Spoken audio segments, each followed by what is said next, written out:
road trips one of the most awesome things? Some of us might have even had life-changing experiences. But today's journey is going to be a bit different. Before that, let me tell you the story of Arun, who has been on this road trip before. Arun is a smart and ambitious man working for a reputed firm. He has been waiting for this year, hoping that he would get a promotion and a salary rise.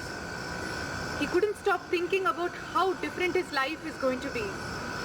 He would get a new house, a car, and even vacation to an exotic location. Arun's colleagues were tired of hearing him talk only about promotion. And then came the time of the year. Arun walked enthusiastically to his manager's cabin, thinking about how his life is going to change. But what he heard shook him completely and made him furious. He did not get the promotion for that year.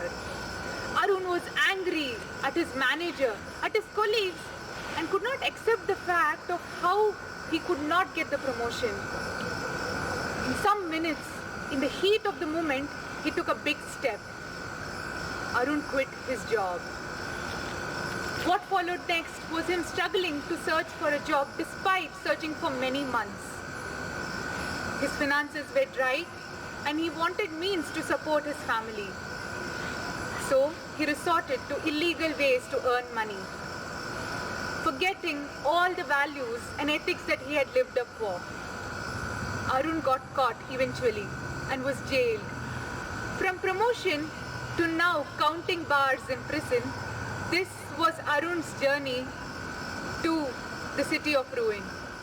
I'm sure at some point of time in life, we've all been like Arun, ending up making a wrong decision. Shloka 62 and 63 from chapter 2 of Bhagavad Gita describes the journey of person's fall in a very logical manner and has helped me significantly in my own life. Dhyayato Vishayan Pumsa. Contemplation in the objects of the world, where the mind is thinking about the object again and again. Sangasteshu upajayate. It leads to attachment. Sangat sanjayate kamaha. Attachment leads to obsession, where the mind is unable to focus on anything else. Kamat krodho bijayate. When desires are unfulfilled, it springs outside in the form of anger. Krodhat bhavati sammoha. Anger leads to a deluded mind. It's like a virus infecting our system, where we lose the power of discrimination between right and wrong. Sammohat smriti vibramaha. Deluded mind leads to loss of memory. Here, we forget whatever has happened in the past and go by what happened in that very moment. Smriti bramshat buddhinasho. Loss of memory leads to destruction of intellect.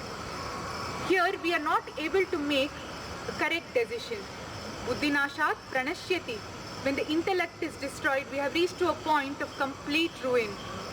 Ruining of ourselves and ruining of relationships. From this we can see how small thoughts, when not controlled at the right time, can contribute to the fall of a person. There are 700 such beautiful shlokas in Bhagavad Gita to help those who want to lead a happy life. Today, on the auspicious day of Gita Jayanti, believed to be the day when Lord Krishna told the Bhagavad Gita to Arjuna on the battlefield of Kurukshetra. Let us celebrate this birthday with a box full of learning, reading, discussing, or even listening to one shloka from Bhagavad Gita. Thanks for watching.